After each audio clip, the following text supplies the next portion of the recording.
출애굽기 7장 20절부터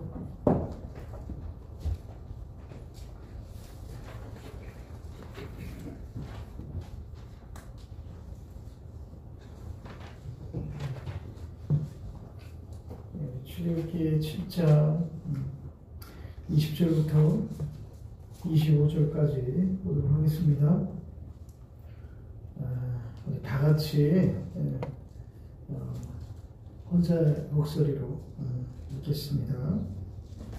모세와 아론이 여호와께서 명령하신 대로 행하여 바로와 그의 신하의 목전에서 지팡이를 들어 나일강을 치니 그 물이 다 피로 변하고 나일강의 고기가 죽고 그 물에서는 악취가 나니 애굽 사람들이 나일강 물을 마시지 못하며 애굽 온 땅에는 피가 있으나 애굽 요술사들도 자기들의 요술로 그와 같이 행함으로 바로의 마음이 완악하여 그들의 말을 듣지 아니하니 여호와의 말씀과 같더라. 바로가 돌이켜 궁으로 들어가고 그 일에 관심을 가지지도 아니하였고 애굽 사람들은 나일강 물을 마실 수 없으므로 나일강가를 두루 파서 마실 물을 구하였더라. 여호와께서 나일강을 치신 후 이래가 지나니라. 아멘. 오늘 하나님께서 이제 첫 번째 재앙을 애굽 땅에 내립니다. 애굽 땅에 내리는데 첫 번째 재앙이 바로 나일강 물이 피로 변하는 그런 이적을 행하시죠. 이 애굽 땅에는 세 가지 지탱하는 힘이 있었습니다. 크게 한 네 가지 정도로 볼 수가 있는데 첫 번째 이 애굽을 지탱하는 그런 신의 힘은 바로였습니다. 바로가 신이었고요. 또 한 가지는 나일강이었습니다. 나일강을 그들의 젖줄이었고 그들의 양식이었기 때문에 나일강을 중심으로 해서 수많은 신들이 또 나일강이 신처럼 여겨졌던 애굽이었죠. 또 땅에도 많은 신들이 있었고요. 또 그들은 하늘이라는 신을 섬겼습니다. 우리가 생각하는 하나님이 계신 하늘이 아니라 그냥 하늘이라는 그런 지배 개념. 그래서 바로가 태양신이 태양의 아들이잖아요. 그래서 그런 네 가지 그런 그들의 이 정신적인 기둥이 있었죠. 그래서 하나님께서 사실은 이 10가지 재앙을 내리면서 그들이 우상처럼 여기는 신처럼 여기는 모든 것들을 하나씩 꺾어 나가시는 거예요. 그게 바로 애굽에 내린 10가지 재앙의 의미이겠죠. 특히나 첫 번째 재앙으로 나일강을 피로 바꾼 이 사건은 사실 이 히브리인들에게는 그 나일강이 무슨 강이었겠어요? 죽음의 강이었겠죠. 죽음의 강이었기 때문에 장자들을 떠나보내고 자기 자식들을 사내 아이들을 떠나보냈던 그런 죽음의 강이었던 것이죠. 모세는 그곳에서 건짐받게 되기도 했지 않습니까? 제가 지난주에도 말씀드렸지만 이 출애굽기의 모든 이야기들은 프레임은 어떤 프레임을 갖는다 그랬죠? 첫 번째는 이스라엘 백성들이 말 그대로 애굽의 통치에서 벗어나는 구원의 사건을 이야기하고 또 한 가지는 400년 동안 하나님을 알지 못했던 이스라엘 백성들 또 하나님을 알지 못한 바로에게 하나님이 누구인가를 가르쳐 주시면서 온 열방 가운데 하나님이 누구인가를 증거하는 하나님이 누구인가를 알리게 하는 그런 사건이 출애굽기 사건이라고 말씀드렸어요. 그래서 출애굽기는 구원의 역사를 기록하고 있고 그래서 구원받은 그 백성들이 어떻게 하나님의 말씀을 따라 살아가야 되느냐 계명에 대해서 이야기하고 그 계명을 지키기 위해서는 하나님을 어떻게 만나야 되는가 성막에 대해서 설명을 하고 있죠. 이런 하나님이 누구인가를 애굽과 또 이스라엘 백성들과 온 열방에 알려주시기 위해서 하나님은 이 10가지 재앙을 통해서 이스라엘 백성들을 구원하게 되는 것이죠. 그 첫 번째 재앙이 바로 나일강물을 피로 바꾸는 그런 일이었습니다. 우리가 읽지는 않았지만 14절 말씀을 한번 보겠습니다. 14절 말씀에 보면 여호와께서 모세에게 이르시되 바로의 마음이 완강하여 백성 보내기를 거절하는도다. 바로는 완악한 상태에 있었다라고 성경은 기록하고 있습니다. 많은 사람들이 작품에 이 코로나 바이러스 코로나19를 하나님이 보내셨다 이야기를 합니다. 여러분, 하나님은 악한 세력을 만드시는 하나님이 아니십니다. 수많은 사람들을 죽이고 병들게 하는 질병을 만드시지 않습니다. 인간의 실수와 인간의 교만함으로 인하여 코로나19가 나타나게 된 것이고, 하나님은 그것을 가지고, 이런 상황을 가지고 하나님이 누구인가를 가르쳐주기 위해서 단지 이것을 사용하는 것 뿐이죠. 많은 사람들이 하나님의 그 악한 사람을 왜 만들었냐고, 존재하게 하냐고. 하나님이 만들어 놓은 것이 아니라 인간의 마음이 완악해져서 그렇게 되어 버린 것이죠. 하나님 오늘도 바로를 완악하게 만드시지 않으셨어요.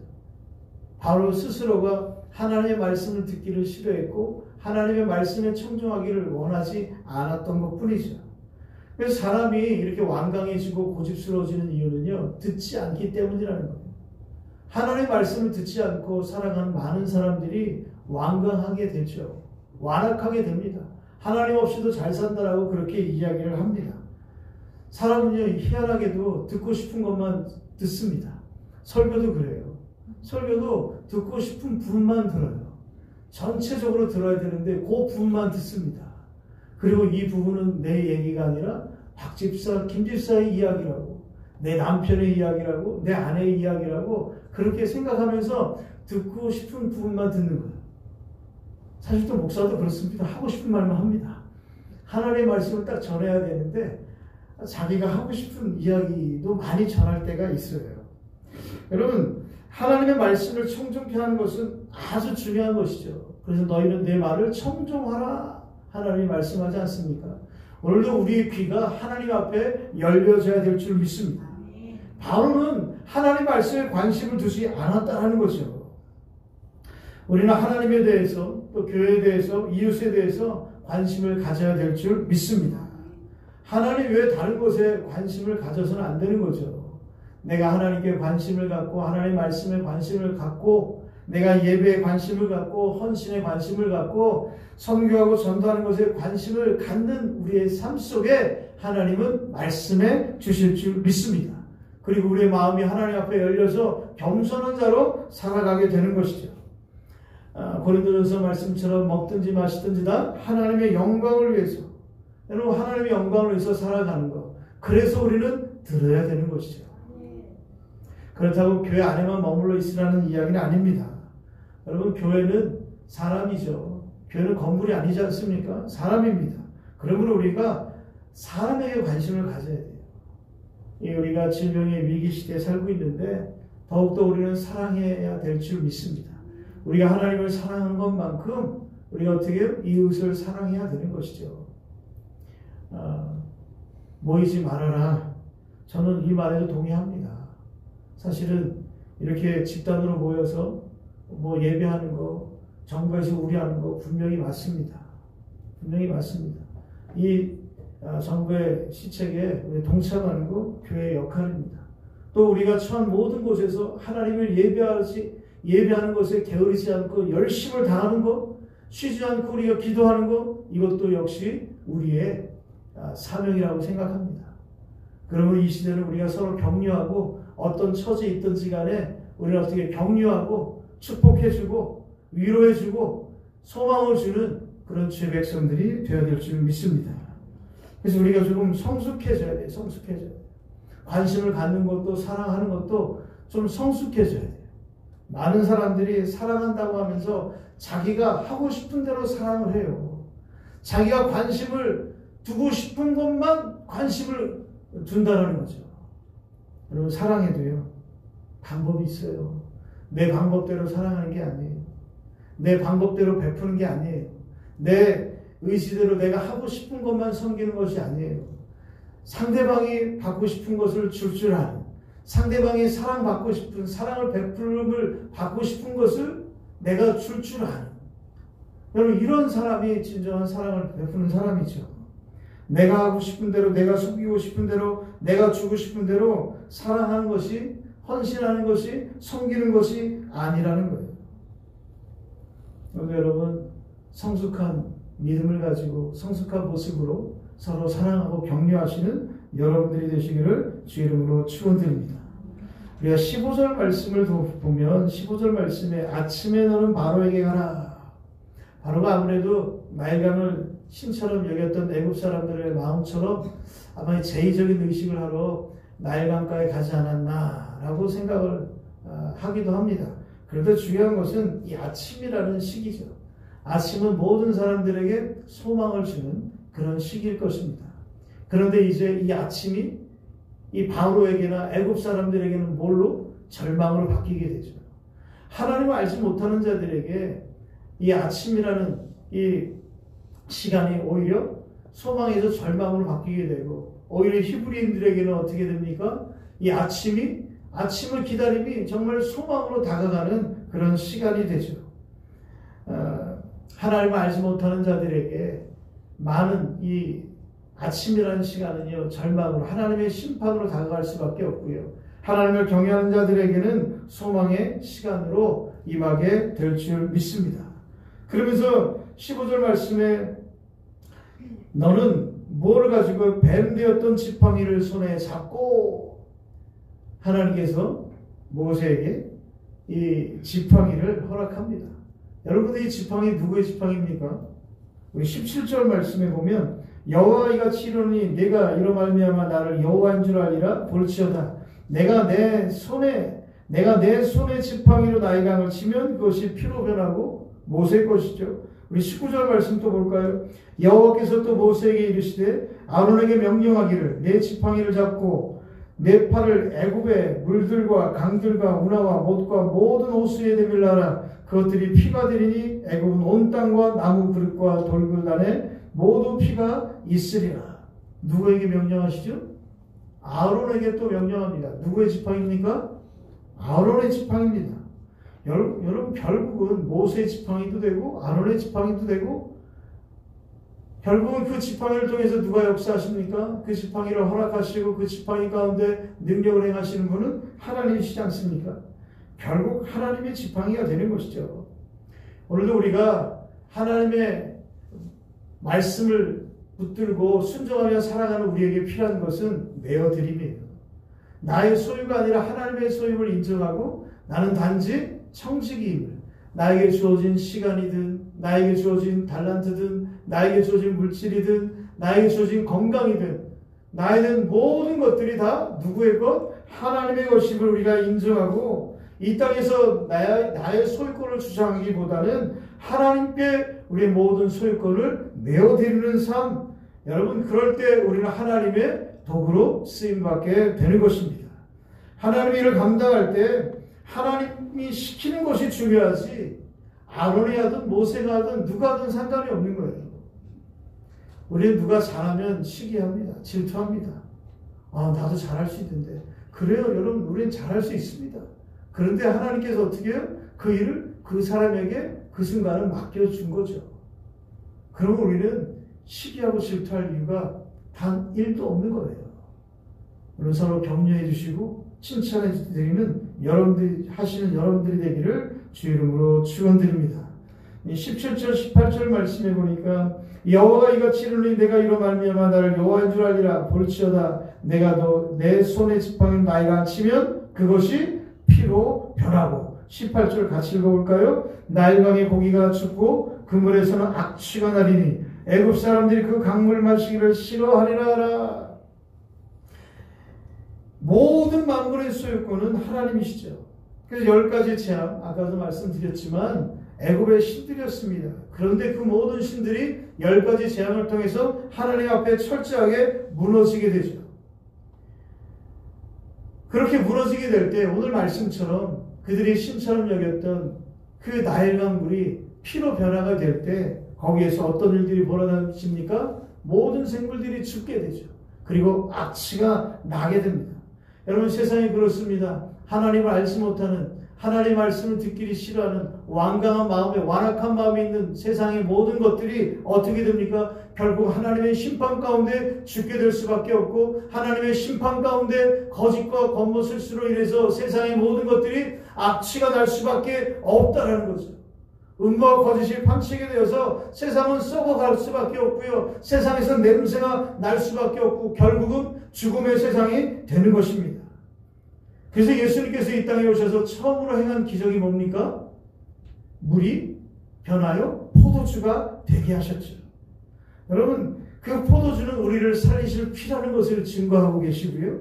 또 예수님께서 우리의 심판을 대신 받게 되는 어린 양의 피로 우리를 구원케 되는 그 피를 상징하기도 합니다.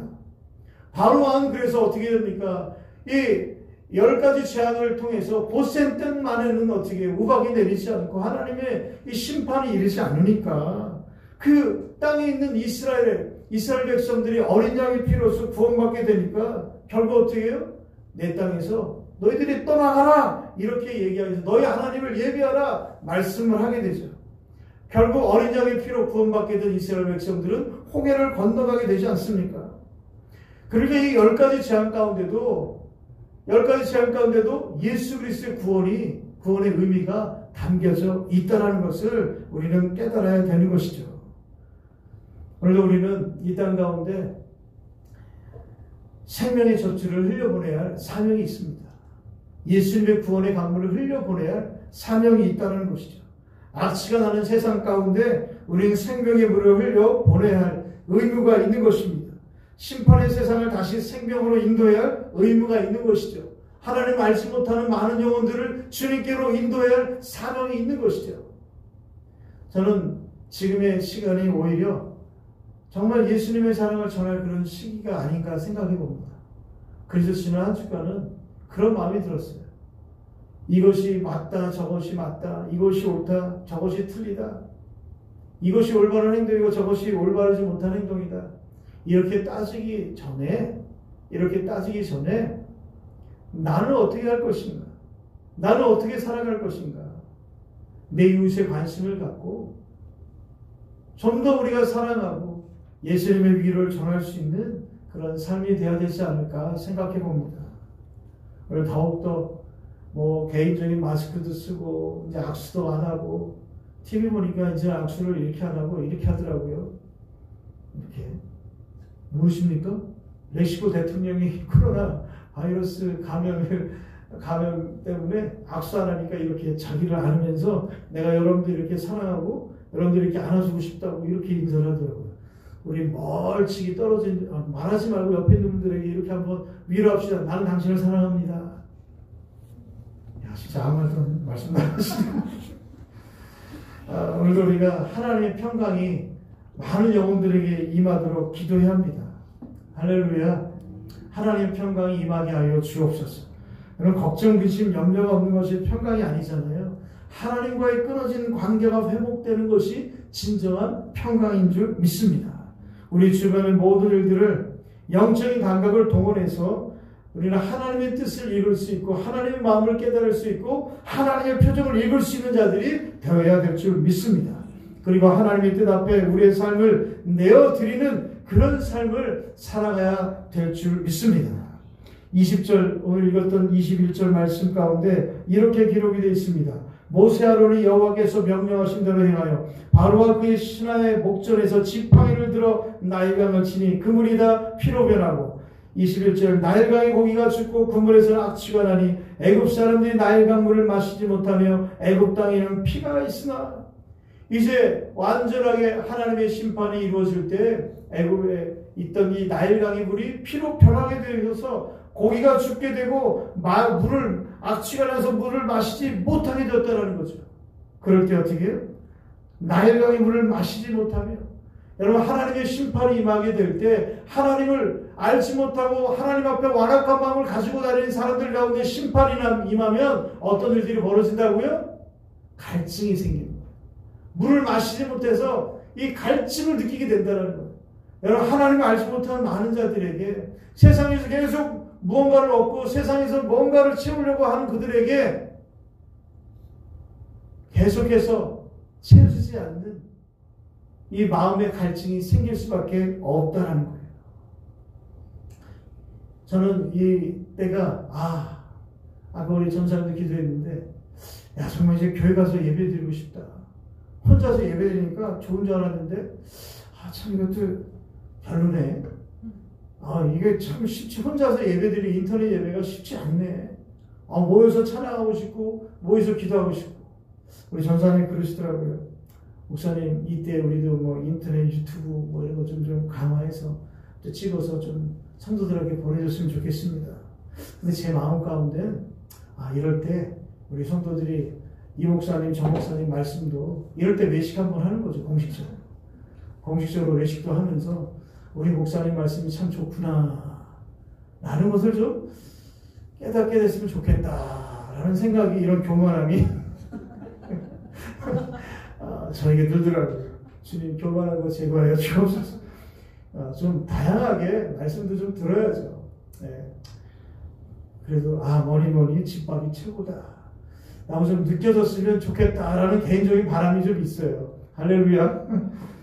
24절 말씀 보겠습니다. 24절에 애굽 사람들은 나일 강물을 마실 수 없으므로, 시작, 나일 강가를 두루 파서 마실 물을 구하였더라.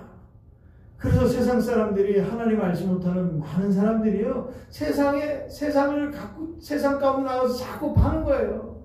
자꾸 세상에 마실 물이 없나, 세상에 나를 만족시킬 것이 없나, 세상 가운데 나의 갈증을 해결할 것이 없나, 자꾸 파게 되더라는 거예요. 파봐도 뭐예요? 흙탕물이 나오고 쓴물이 나올 수밖에 없는 것이죠. 수가성 우물가에서 예수를 만난 그 여인, 예수님께서 말씀하잖아요. 네가 나를 진작에 알았더라면 내가 주는 물, 내가 주는 이 물을 마셨더라면 영원히 목마르지 않을 것을. 그래요. 예수님만이 우리를 영원히 목마르지 아니하게 하시는 생명수가 되는 줄 믿습니다. 여러분, 물질이든 권세이든 건강이든지 우리가 찾는 목마름, 결국 예수를 만나야 해결되는 목마름이라는 거예요. 뭐 마스크를 쓰면 뭐 내 마음에 불안이 없어집니까? 손을 열심히 쓰시면 뭐 불안이 없어지나요? 여러분, 그 모든 것 가운데 모든 것들을 잘 하셔야죠. 잘 하시고 또 뭐예요? 하나님이 내 마음을 주장해 주셔야지. 하나님이 내 마음을 주장해 주셔야지. 하나님이 내 가운데 계셔야지. 예수 그리스도께서 내 마음을 주장해 주셔야지 내 마음의 모든 근심과 걱정과 두려움이 진정으로 사라지게 되고 내 마음의 갈급함이 해결되게 될 줄 믿습니다. 하나님, 이 땅이 이 질병의 위기 가운데 예수 그리스도를 찾는 이 땅이, 이 민족이 되게 하여 주옵소서. 예수 그리스도로 목마름이 해결되는 대한민국이 되게 하여 주옵소서. 예수 그리스도가 우리 인생의 주인됨을 알게 하여 주시옵소서. 모든 만물의 주인이 하나님을 깨닫게 하여 주시옵소서. 예수 그리스도로 말미암아 모든 어둠의 권세가 물러가고 질병의 두려움이 사라지게 되게 하여 주시옵소서. 마실 물이 바로 예수 그리스도임을 깨닫는 이 민족, 이 대한민국이 되게 하여 주시옵소서. 나일강의 이 재앙을 통해서 우리는 더욱더 하나님 앞에 나아가는 주의 백성들이 되시기를 주의 이름으로 축원드립니다. 기도하겠습니다. 하나님 아버지, 감사합니다. 오늘도 우리가 하나님이 누구인가를 다시 한번 깨닫게 하여 주시고 주님이 우리의 삶의 주인 되심을 고백하는 하나님의 백성들이 되게 하여 주시옵소서. 예수님의 이름으로 기도합나이다. 아멘.